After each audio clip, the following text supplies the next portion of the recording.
Deuxième partie en compagnie de Bernard Baudouin à propos de son livre aux éditions Ambre, un autre regard sur le deuil et la mort. Je voulais vous féliciter parce que vous dites que vous n'êtes pas scientifique et à la fin du livre, il y a deux annexes où là, il y a une synthèse philosophique et scientifique.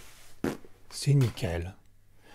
Mais même moi, j'ai compris le cheminement intellectuel et scientifique de ce que vous avez expliqué déjà, qui prouve par A plus B que quand même on n'est pas que de la chair, que du matériel. Et je voulais citer aussi Sim, parce qu'il y a des citations. Oui. Dans votre livre, vous n'avez pas mis Sim. Mais il y a des citations très intéressantes que je l'ai cochées, mais que je vais pardonner. Enfin bref, c'est des morceaux choisis de votre côté. Fait, mais quand on parlait de lettres de l'alphabet, ça m'est revenu. Sim avait écrit, c'est quand même dingue que dans si peu de lettres de l'alphabet, on puisse écrire autant de conneries. Et c'est vrai que l'assemblage des lettres pourrait avoir une correspondance avec ce que vous disiez. Déjà, c'est des ondes, c'est des formes, c'est des ondes même vibratoires, sonores, quand on les prononce. Et ça peut s'apparenter à des atomes. Quand les mots, c'est comme une association d'atomes, enfin, atomes-lettres. De toute façon, vous êtes un émetteur et un récepteur de vibrations. Hein, de toute façon, puisque vous êtes une chose énergétique. Quoi.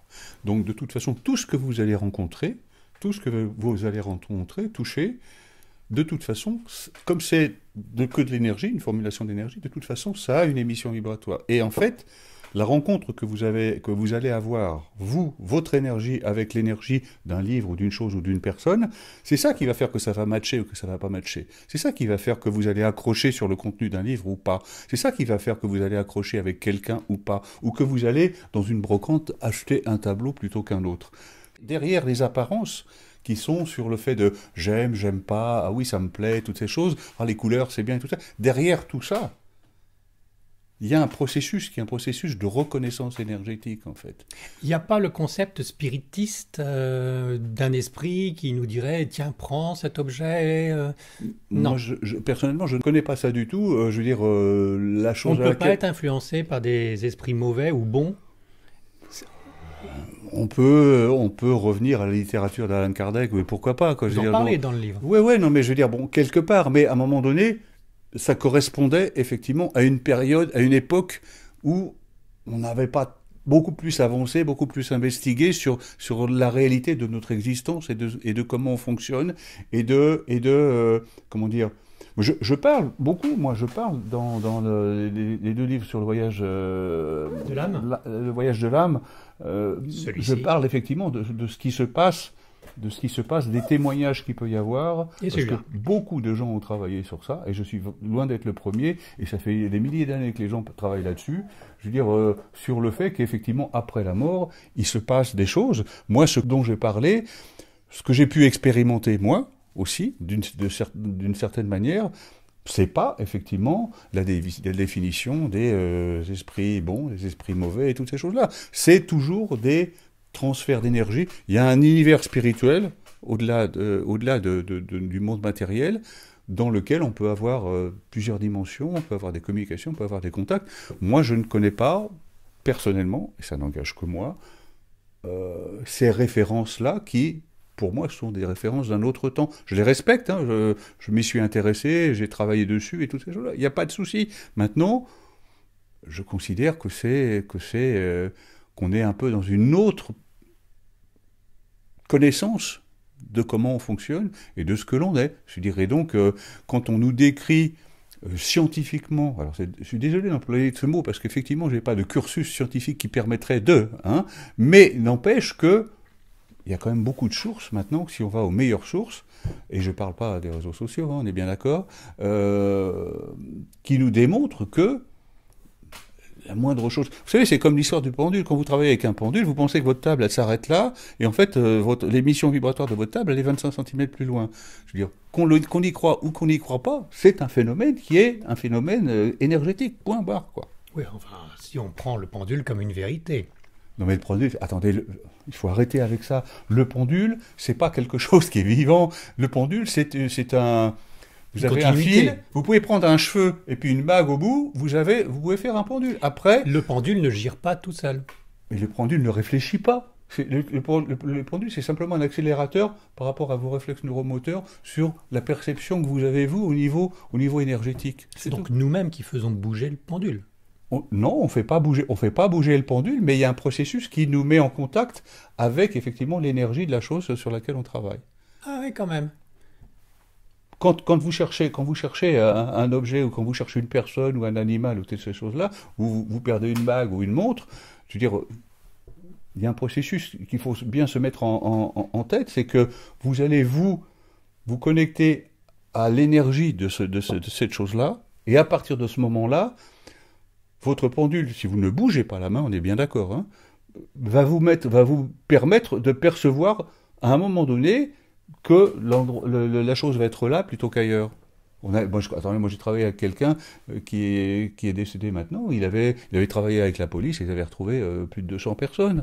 Donc, on ne vienne pas dire que c'est des lucubrations. Non, ce que je dis simplement, c'est que j'ai des doutes profonds sur le fait que le pendule puisse bouger, girer, sans de multiples petits envois de notre personne. Est-ce que vous avez déjà essayé de faire ça ? Bien entendu. Et ça n'a pas marché ? Mais bien sûr que ça marche. Et il tourne dans tous les sens. Il dit oui, il dit non. Mais je suis, après avoir lu beaucoup de livres, parmi les vôtres d'ailleurs, sur le pendule, j'en ai arrivé à une conclusion, c'est qu'il ne bouge pas tout seul. C'est nous-mêmes, en prenant les vibrations de l'objet ou de la personne disparue, qui donnent des réponses avec d'infimes petites vibrations, d'infimes petites ondes qu'on a au bout des doigts qui fait bouger le pendule.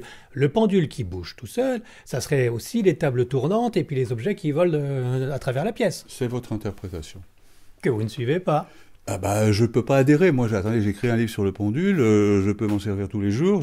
C'est absolument, je veux dire, et j'ai jamais bougé la main. Ce dont vous parlez, c'est quand éventuellement on pourra avoir un intérêt sur la réponse. Moi, j'ai aucun intérêt sur la réponse. Si vous commencez à avoir un intérêt sur la réponse, c'est même pas la peine d'essayer, parce qu'effectivement, vous allez commander au pendule de bouger. Effectivement, il va y avoir une dimension. Inconsciemment même. Ben évidemment, je veux dire, ça n'a de sens que si vous êtes totalement neutre, quoi. Si vous n'êtes pas totalement neutre, et si vous n'avez pas expérimenté, si vous n'avez pas pris le temps, effectivement, d'avoir une convention mentale bien précise, c'est même pas la peine, quoi. D'accord, je note. Il faut être neutre, donc il faut faire du pendule en Suisse uniquement. Excusez-moi. Bernard Baudouin. La mort. Bon, le deuil, on n'en parle plus. La mort, on comprend que on est tout un univers à soi tout seul. Hein. Bien sûr, ouais. Donc on n'a pas fini de vivre. Le début du livre, c'est ça, c'est que vous avez pris le livre, c'est pas par hasard, mais en plus, c'est pas un livre sur le décès d'un être cher, c'est sur votre mort à vous. Commencez à y réfléchir. Et c'est vrai que sur Élévation, j'arrête pas de dire qu'on va tous mourir, donc il serait peut-être temps d'y réfléchir. C'est la seule chose dont on est sûr à partir du moment où on vient au monde. Hein, et dont on a la preuve autour de nous. Hein, tout le monde meurt, donc de toute façon, on sait que ça arrive. Après, la différence, et un peu moi ce qui a motivé ce livre, c'est comment on va vivre, comment on vit le départ des autres et comment on va vivre notre départ. Voilà. Parce qu'en fonction de comment on perçoit les choses, si on s'ouvre un petit peu sur la réalité, j'allais dire la réalité, mais bon, vous n'avez pas aimé le mot, mais je veux dire sur ce qu'on atteste aujourd'hui comme étant la dimension énergétique de notre univers, je veux dire, bon, à partir de là, à la fois ça va nous permettre de percevoir ce qu'est le départ de l'autre, et du coup de donner une autre dimension en relativisant les choses, sans enlever la souffrance, sans enlever le manque et toutes ces choses-là, mais relativiser et prendre du recul en comprenant que ça n'est pas fini, mais aussi, surtout, ça nous permet d'avoir un recul sur ce que va être notre départ, qui lui, soyons clairs, peut-être dans 1 heure, demain ou dans 30 ans. Je veux dire, donc, posez la question autour de vous aux gens, demandez-leur s'ils sont prêts à partir maintenant. Toutes les religions disent la même chose.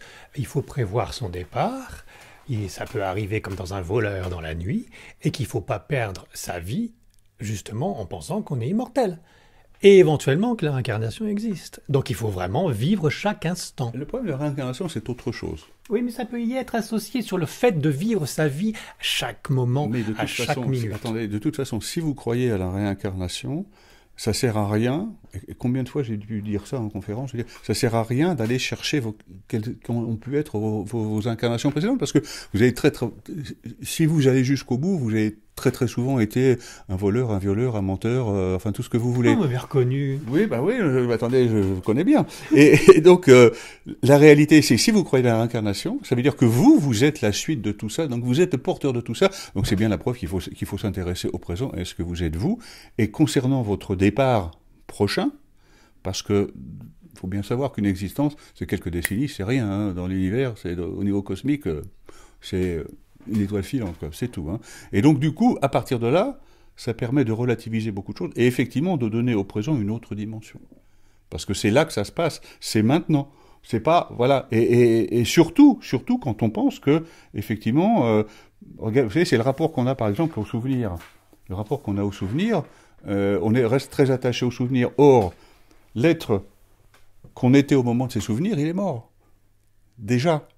Hein? Alors, chaque souvenir, en fait, c'est pareil, on parle du passé, du futur. Alors le futur, bon, est totalement hypothétique, mais tout ce qui concerne le passé, c'était jamais que des présents successifs. Quoi. D'autant plus que dans une autre dimension, vous l'avez écrit dans le livre, il n'y a plus de passé, il n'y a plus de présent, enfin il y a plutôt que du présent universel. Voilà, il n'y a plus de temps. Voilà, après l'histoire du temps, c'est pareil. Moi, oh non, dites donc, pour la réincarnation, par contre, je tape à chaque fois sur la réincarnation parce que j'estime qu'il vaut mieux penser qu'il faut continuer de vivre intensément sa vie sans penser qu'éventuellement on pourra se parfaire dans une autre.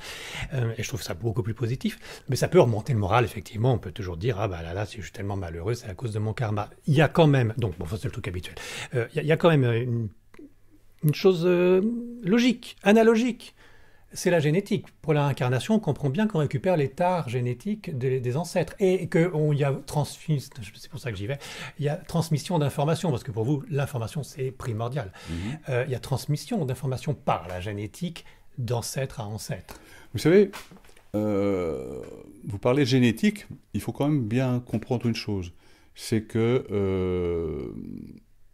vous êtes que de l'énergie, d'accord? C'est l'énergie qui vous allume, qui vous anime, en fait. Aussi.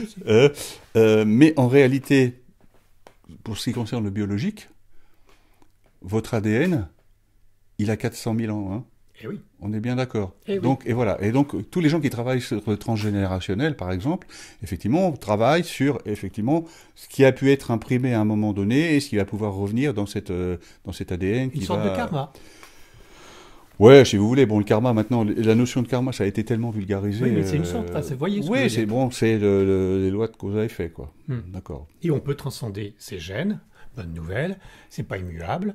Donc si on avait un grand-père alcoolique, eh ben on n'a qu'à pas boire et on ne transmettra plus le gène de l'alcoolisme. Ouais, sauf qu'il y a des phénomènes, sauf qu'il y a des processus, sauf qu'il y a des cycles, et que les cycles se reproduisent, et si on dépolarise pas les cycles, bah ça continue quand même, quoi. Oui, moi j'ai vu ramener des gens qui étaient pas bien, et leurs enfants, et le fait de les avoir ramenés, ça a permis que leurs enfants ne soient pas bien, quoi. Donc, j'ai rien compris, Bernard. D'accord. Non, redites-le-moi. Alors. Non, mais ça veut dire, par exemple, bon, j'ai connu quelqu'un qui était censé être, qui avait la trentaine et qui était censé être perdu par la santé, parce qu'il y avait quelque chose qui était ingérable. Et en fait, d'une part, on le ramène, lui, sans problème. On le ramène, c'est-à-dire c'est-à-dire que 2 mois après, il n'y a plus rien sur les radios. Hein, voilà. Hein. Mais en faisant quoi ? En faisant des pratiques parallèles, spirituelles, enfin bon, c'est un peu compliqué. Hein. Et du coup, et en cherchant un peu, parce que moi j'aime bien creuser, on se rend compte qu'en fait, quand lui a été... il a perdu son père quand il avait 8 ans. Or, il a un fils de 8 ans, et il est en train de partir... Et ainsi de suite. Et donc, il y a un cycle qui est en train de se reproduire. Et donc, quand on arrête le processus de sa disparition à lui, on arrête effectivement le cycle. D'accord, oui. Donc, mais bon, c'est des choses un peu... C'est du transgénérationnel, vous voulez dire ? Oui, c'est-à-dire que, bon... On répète les mêmes choses qu'on a vécues. Mais comment vous faites ça pour débloquer la chose Comment vous débloquez la chose, docteur On fait ça avec des entités parallèles et toutes ces choses-là. C'est un peu compliqué. C'est comme l'histoire des guérisons. Ne me dites pas que c'est compliqué. Des entités parallèles. Oui, c'est-à-dire que c'est compliqué. Mais je veux dire, on en a déjà parlé, des guérisons et toutes ces choses-là. Je veux dire, moi, c'est comme le fait, effectivement, de faire appel, non pas... Alors, c'est pas nier la médecine traditionnelle, classique, ou ou chinoise, non, ce que vous voulez. C'est effectivement faire appel à des sources énergétiques qui vont venir vous réénergétiser. D'ailleurs, c'est l'histoire des codes numériques de Grabovoi, par exemple, qui sont des codes numériques qui ont des vibrations particulières et qui vont s'adapter à chacune des parties de votre corps, toutes ces choses-là. Et ça fait de la régénération cellulaire. On y croit, on n'y croit pas, n'empêche que ça fonctionne, quoi. Ça veut dire qu'on tombe dans les formules magiques ? Vibration, mots. Magique, pourquoi magique? On est dans des formules qui permettraient à les répéter comme des prières ou des mantras qui permettraient de casser. C'est des mantras, tout à fait. Je dirais, mais vous savez, vous pouvez, quand vous dites, je veux arriver à ça, je veux arriver à ça, je veux arriver à ça, vous faites la même chose, hein. Vous faites ça, hein? Quand vous dites, je veux faire tant d'interviews dans le mois, je veux faire tant d'interviews dans le mois, je veux faire... Vous faites la même chose. Quand vous dites, je crois en ça, je crois en ça, je crois en ça, je crois en ça, c'est la même chose. Alors, le docteur Coué l'avait dit à sa manière, quelque part. Il n'empêche que dans tous les temples et dans toutes les religions, c'est exactement le même principe, quoi. D'ailleurs, on le sait aujourd'hui au niveau de l'énergie, que quand vous avez une pensée sur un projet... Avant qu'un projet se réalise, il faut déjà créer une puissance énergétique vers ça qui va donner suffisamment d'énergie pour que votre projet se aboutisse un jour ou l'autre. Oui, ou si c'est le moment. Avant qu'on meure. Si c'est le moment, si vous êtes prêt, si toutes ces choses-là. Et voilà, je veux dire, donc, et si ça se fait pas, c'est que c'est pas le moment, quoi. Ou c'est pas la bonne personne, ou voilà. Ou qu'on l'a mal fait. Oui, ça me fait un peu penser aux sorciers. Après, ça prend. C'est marrant parce que vous avez des connotations qui sont du Moyen-Âge, qui sont la magie, qui sont les sorciers, qui sont les tables tournantes. Oui, je m'explique. Ça me fait penser même aux prières. C'est-à-dire, il est mort, Pépé, mais c'est parce que tu devais prier mieux, tu devais mettre un cierge à Saint-Rita, tu t'es trompé. Ou le sorcier qui va dire, comment l'être aimé n'est pas revenu? C'est parce que t'as pas assez donné d'argent. Je vais être un peu direct. C'est une approche un peu christique, quoi. Oui, mais j'assume. Oui, D'ailleurs, vous noterez, mon cher, puisque vous en parlez, que le seul qui est revenu d'entre les morts, c'est Jésus. Et toc. Oui, c'est ce qu'on dit. C'est ce qu'on dit. Alors là aussi, j'en suis sûr et certain, mais je ne peux pas vous le prouver. Mais moi, j'en suis sûr et certain qu'il n'y a pas de souci là-dessus. D'accord, ok, il n'y a pas de problème. Moi, je respecte. J'ai un petit peu de souci avec la création du monde en 6 jours, quoi. Je n'ai pas dit ça, docteur. Voilà, je veux dire, donc, après, c'est chacun son monde, quoi. J'ai un souci avec ce côté chacun son monde, parce qu'après, on perd les bases. Oui, ce que vous considérez être les bases. Qui dit chacun son monde, dit quand même Bernard Baudouin, qui m'a sidéré la dernière fois, avec les intraterrestres. Oui. J'en ai pas dormi de la nuit. Écoutez, je suis désolé d'avoir troublé votre sommeil. Non, parce que, alors, je me dis, d'accord, mais moi, je bois vos paroles. Non, mais vous n'êtes pas obligé. Non, mais si, j'ai une grande soif de savoir, donc je suis très content de vous rencontrer chaque fois. C'est pas du savoir, ça vous confronte à une expérience, c'est pas la même chose. Je veux dire, si c'était du savoir, je voudrais que les gens sachent que c'est comme ça. D'accord. Vous n'avez aucun intérêt à raconter des histoires, encore moins à moi, et quand vous me parlez d'intraterrestres, je sais que, si vous me le dites, c'est que vous l'avez vécu. On est d'accord. Mais j'ai un mal fou à comprendre qu'il y aurait, dans ce magma de fusion, à l'intérieur de la Terre, des êtres vivants qui pourraient correspondre. Oui, et parce que vous faites la relation avec la matière. Et ce dont je vous parle, c'est pas de la matière. Bon, moi, je suis... Si vous vous intéressez au sujet, il y a des millénaires que les gens s'intéressent à ça et qu'on en parle, quoi. D'accord, oui. Donc c'est comme les sélénites. Sur la Lune, il y a des êtres vivants, mais pas de notre concept de la vie, qui y habitent. Après, je vous dis, moi, ce que j'essaie de dire, par exemple, dans Filament d'éternité, quand je parle de ça... Comme Filament d'éternité. Quand je parle de mes expériences en intraterre, je veux dire, je parle d'expériences et que j'ai vécues, que j'essaie de retransmettre, qui, comme par hasard, et c'était vraiment pas le but, parce que bon, j'avais aucun projet là-dedans, correspondent à des choses dont beaucoup de gens ont parlé en des temps différents.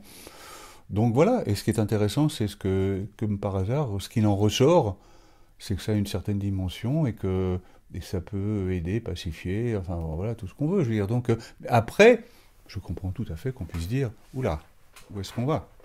Mais c'est la même chose avec tous les courants spirituels, oula, où est-ce qu'on va? Du moment que ça amène quelque part. Alors écoutez, tant que ça fait du bien, il n'y a pas de souci. Quand ça permet, effectivement, d'envoyer des messagers dans le monde et de tuer des populations entières, là, ça pose un souci quand même, quelque part. Comme certaines religions, vous voulez dire? Ouais, tout à fait. Mais la plupart, oui, enfin, mais la plupart, attendez, la plupart sont passés par là. Hein. Oui, la plupart pouvoir, on n'est que des êtres humains. C'est les dérives dont on parle, et les dérives de l'écrit, et c'est les dérives qu'on voit aujourd'hui dans les réseaux sociaux aussi. Je veux dire, c'est exactement la même chose. C'est-à-dire qu'on a ouvert la boîte de Pandore, et à partir de là, tout le monde a raison. Personne n'a étudié les choses. C'est la connaissance infuse simplement en prenant un café ou autre chose. Et donc, du coup. Voilà, donc après, moi j'essaie d'avoir une approche un peu plus carrée et tout ça, et de mettre ça sur le papier. Maintenant, bon, les gens adhèrent pas, c'est très bien, hein, c'est chacun. Ok, mais je vous le fais pas dire, mais je suis content que vous soyez revenu là-dessus sur les réseaux sociaux où chacun sa réalité et sa vérité, et que ça part en vrille. Moi, je suis un petit peu désolé qu'effectivement, on n'ait pas garder continué. Certaines bases journalistiques, par exemple. Oui, c'est-à-dire que les gens aient un avis. Moi, par contre, que les gens jugent, c'est autre chose. Qui vous êtes pour juger, quoi? Je veux dire, c'est pas la même chose. Et si t'as pas de culture, t'es bête comme du foin, et que tu te permets de propager des informations qui sont fausses, au bout d'un moment, faut te regarder en face. Oui, encore faut-il avoir la conscience pour se regarder en face. Oui, je veux dire, vous savez, il y a des gens que ça ne gêne pas et même à l'étranger, on va pas parler de certains présidents récemment élus, je veux dire, mais bon, il y a des choses qui sont, attendez, c'est une aberration totale. Et au-delà d'une certaine limite, il n'y a plus de limite, quoi. C'est ça qu'il faut voir. C'est pour ça que c'est la fin d'une civilisation, que c'est la fin d'un monde et qu'on va vers autre chose. Et ça, c'est la conscience qui veut nous amener à autre chose. C'est pas effectivement ce qu'on va avoir dans les médias, ce qu'on va avoir dans toutes ces choses-là, qui eux, bon, effectivement, sont des outils de manipulation sans problème, quoi. Donc, mais pas sur élévation, car tout est ouvert. On peut dire ce qu'on veut. Encore une fois, je le répète, ce n'est pas dans une démarche journalistique. Bien que j'ai quelques bases. C'est juste un partage d'une conversation, à vous de faire votre idée, à vous de lire et de faire votre propre décision ou conclusion. Après, de toute façon, je vais vous dire un truc. Hein. Soit vous voulez convaincre tout le monde, soit vous voulez convaincre personne. Moi, je veux convaincre personne. C'est-à-dire, jamais je vais dire aux gens, c'est ça qu'il faut que vous pensiez. J'ai monté une chaîne YouTube, en 15 jours, j'ai 3000 vues. Je veux dire, bon, les gens qui ont envie de suivre, ils suivent. Ceux qui n'ont pas envie de suivre, c'est pas grave. Tout est bien, hein. Tous les grands spirituels le disent, hein. Tout est bien au bon moment quand vous êtes prêt, quoi. Le reste, c'est de l'habillage, quoi. Le reste, c'est de l'habillage, c'est de l'interprétation. Et je reviens sur cette idée du jugement. Moi, qui on est pour se targuer de juger, quoi. Je veux dire, on est en face de quelqu'un. On n'a pas la même culture, on n'a pas la même éducation, on parle de choses dont certains vont avoir des informations, d'autres ne vont pas avoir du tout d'informations, et n'ont pas besoin d'avoir d'informations pour penser que c'est vrai. À un moment donné, voilà, quoi, faisons simple, quoi. Faisons simple, et chacun suit cette... Après, tout se retrouve toujours. Vous savez, les gens qui insufflent du négatif, de toute façon, eh ben, ils vont recevoir ce qu'ils ont insufflé, quoi. Oui, d'un autre côté, on n'est pas obligé de regarder les gens qui insufflent du négatif. C'est facile de critiquer. C'est facile de critiquer une chaîne de télé. Attendez, vous appuyez sur le bouton, vous changez de chaîne ou vous éteignez la télé. Non, on est les spécialistes de regarder quelque chose qui nous plaît pas pour pouvoir le critiquer en disant que c'était nul. Oui, non, mais c'est bien. Non, mais attendez, ça donne du sens. Ça donne du sens à la trajectoire, c'est bien. Moi, je pense que le sens donné à la vie, c'est pas ça. Mais bon. D'autant plus que ça se retrouve dans le livre, un autre regard sur le deuil et la mort aux éditions Ambre. C'est l'observateur qui donne la présence de l'autre.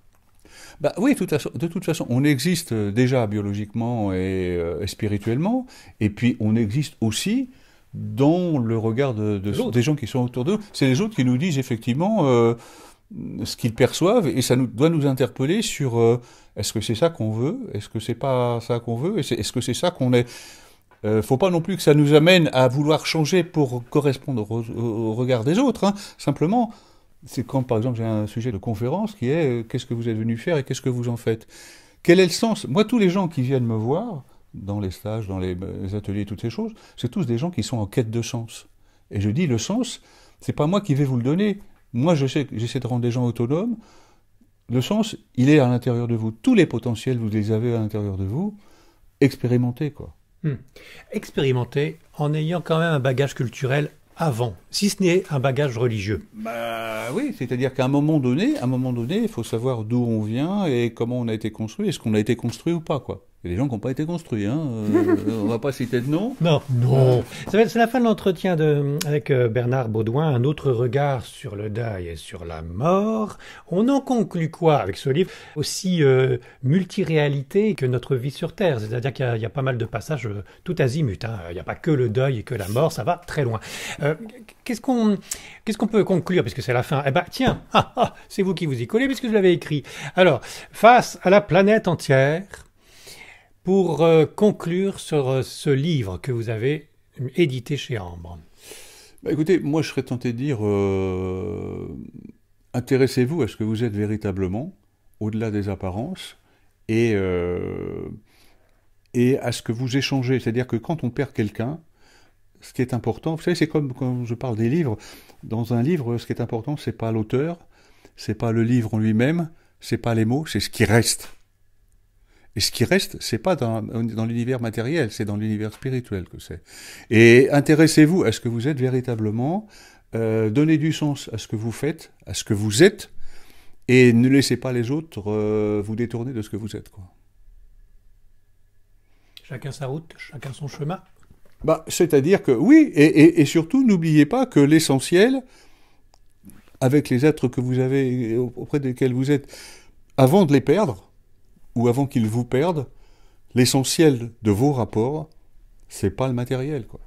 C'est l'attachement, c'est la connexion, c'est la connexion vibratoire que vous avez avec ces personnes. C'est ça qui donne du sens à votre trajectoire, c'est ça qui donne du sens à votre attachement. Oui, il faut s'ouvrir spirituellement pour savoir que ça continue, bien sûr.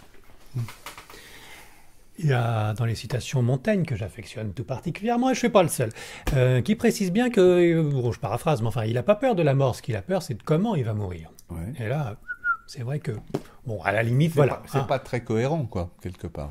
Oui, il y a aussi Amélie Nothomb et d'autres bien avant elle qui disent que je me suiciderai parce que j'ai trop peur de la mort, quoi. Mais je reviens sur le moyen de mourir. Ça, c'est quand même enfin, c'est la souffrance que certains peuvent avoir et d'autres qui s'endorment tranquillement dans leur lit. C'est assez injuste de mon point de vue. Je vais dire une chose. Moi, j'ai travaillé à un moment donné sur, je ne sais plus quel livre, pour ne plus avoir peur de la mort. Effectivement, j'avais rencontré Michel Salamin, qui était une personne remarquable et qui a créé les soins palliatifs à l'hôpital Paul Brousse à Paris. Et elle me racontait des histoires, j'ai vu des témoignages qui étaient incroyables. Je veux dire que quelque part, vous avez des gens, quand ils sont préparés, quand on leur explique vraiment que ce départ-là n'est pas si catastrophique que ça, il est problématique au niveau physique, mais c'est voilà. Et il y a des gens, au lieu de partir avec une terreur dans l'âme, ils partent avec le sourire, quoi. D'accord, mais pour l'observateur qui voit son enfant mourir alors que c'était vraiment pas logique, ou qui voit son grand-père souffrir sur un lit alors que c'est affreux parce que de toute façon il y passe, là il y a une vision de la mort. Bah, c'est pas la mort, mais c'est juste avant la mort qui est un petit peu... La problématique, c'est qu'il faut à un moment donné donner du sens aux mots. La mort, le mot mort est quelque chose qui est tellement connoté négativement, si vous voulez, tellement connoté négativement. Je pense qu'il faut parler de la fin de la vie, quoi. Oui. Je veux dire que c'est pas la même chose, parce que la mort, il y a toujours cette connotation, le néant, c'est la disparition totale, c'est la fin, c'est toutes ces choses-là. Je fais du hors-sujet. La mort, c'est après. Tandis que là, c'était la souffrance, la fin de vie, effectivement. Enfin, c'est lié, mais c'est du hors-sujet. On parle de la mort. Mais ça nous ramène, quand on voit des gens qui souffrent, ou quand on perd... moi, j'ai perdu un enfant aussi, hein, je veux dire. Donc, à un moment donné, quand on perd des êtres très chers, ça nous ramène à la réalité de notre lien avec cette personne-là, je veux dire. Et quelque part, c'est ça qui compte. C'est ça qui compte. C'est-à-dire que quelque part, et comme on sait maintenant que tout ce qui nous arrive dans notre vie, c'est toujours des enseignements, ça veut dire quelque chose, ça correspond à quelque chose. Quand on perd ses parents, ça correspond à quelque chose, ça libère quelque chose, ça vous amène à une identité particulière, même si vous avez la sensation d'être orphelin d'un seul coup, ça vous libère quand même, et ça donne du sens à leur trajectoire, et quelque part, les souvenirs que vous avez vont venir renforcer ça, quelque part. Mais donc du coup, cette histoire de mort avec toutes les connotations négatives, si vous voulez, je trouve qu'il faut prendre de la distance avec ça. Oui, parce que c'est après. Et d'ailleurs, les parents, pour éduquer leurs enfants, offrent des petits animaux, des cobayes, des hamsters, en sachant très bien qu'ils vont mourir dans 2 ans ou 3 ans, et que ça apprend aux enfants la mort. Oui, c'est-à-dire que quelque part, c'est important. Ah oui, de toute façon, c'est indéniablement obligé de passer par ce voyage. Je pense qu'on a un peu dépassé l'époque où on disait aux gens, enfin non, je sais que ça existe encore, où on disait aux enfants, papy il est parti au ciel, machin et tout ça, quoi. Donc, mais d'un sens, c'est pas faux. C'est une autre dimension, le ciel. Oui, sauf que lui, il n'est pas parti parce que corporellement, c'est fini, quoi. Eh oui.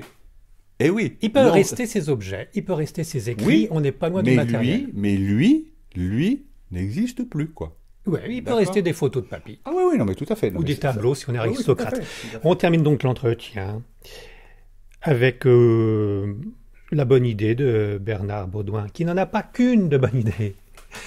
C'est-à-dire que, ça termine de ce qu'on vient de dire, la mort, il faut la considérer autrement, donc un peu oublier notre côté occidental et compagnie.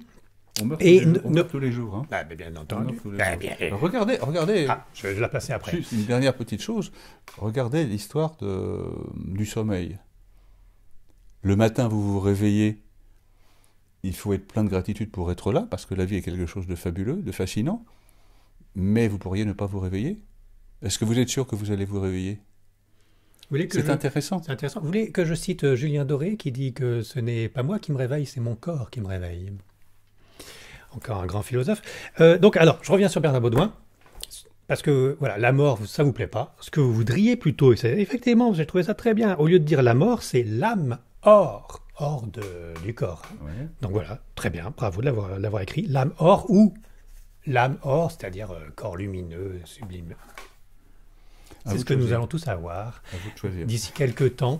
Bon, je vous souhaite de profiter de la vie, mais de savoir que la mort fait partie de la vie et qu'au contraire, ensuite, la vie est encore plus belle. C'est ça qui compte, parce que il faut quand même bien comprendre que le fonctionnement d'un corps humain, c'est une machine qui est incroyablement complexe. Jamais, scientifiquement, on parviendra à créer quelque chose comme ça. On peut envoyer les gens où on veut dans l'espace, mais le fonctionnement du corps humain, la régénération permanente qu'il y a des cellules et toutes ces choses, tout ça s'imbrique dans le silence à l'intérieur et tout. Enfin, c'est un cheminement incroyable, quoi. C'est un cheminement incroyable.